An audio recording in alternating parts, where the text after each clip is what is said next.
I'm at Bonneville Point in Idaho, which is about 15 miles east of Boise. And this is a spot on the Oregon Trail where the pioneers came. And I want to show you some wagon ruts and show you what they were looking at. But basically what happened was the Oregon Trail came across this basically very wide Snake River Valley here. It's very desert-like. It's got grass and some scrubland here. But they came for miles and miles since they crossed the river back there at Three Island Crossing.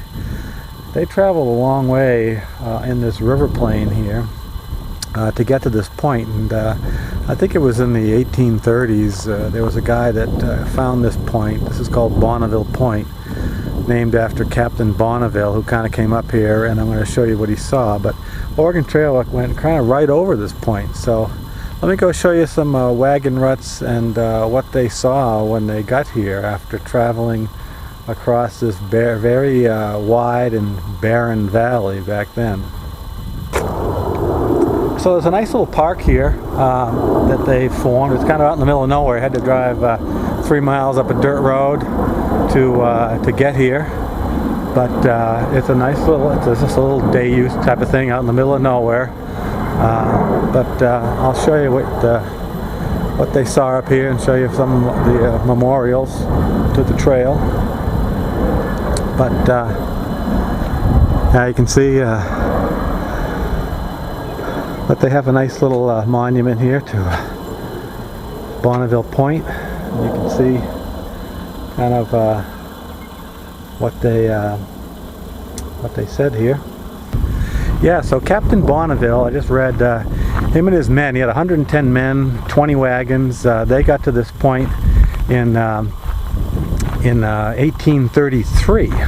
One of the early people to come across the Oregon Trail, and they got to this point. And this is actually the original Oregon Trail right here. You can see this little trail here. This is the Oregon Trail, and again, we're walking on it. But when they got to this point, I step back here. You can see off in the distance. You can see how the land here is kind of all this scrub stuff that they were traveling through. But when they looked off in the distance, and you can see it. You can see the green, lush valley. Now, that's the city of Boise down there. But when they got here, there was none of that. There was just all those lush green trees. And Captain Bonneville said, he was a Frenchman, le bois, voyons le bois. And that meant the trees, look at the trees. And le bois ended up how Boise got its name, right up here where they first saw it. And again, this we'll do a little walking on the Oregon Trail here so we can see, but kind of cool. This is like, I think, the 6th spot where I've actually walked on the Oregon Trail ruts. So there's these points. They're not, sometimes I'm about 4 or 5 miles off the highway. Had to get up here the dirt road, but here it is. They're still maintaining them. But kind of cool to be doing this stuff, be able to walk the Oregon Trail. And this guy, see what Captain Bonneville saw. In 1833, it was just a lush valley of trees. Now there's a whole city, and it's the capital of Boise. And he actually came up with the name. Pretty cool, huh?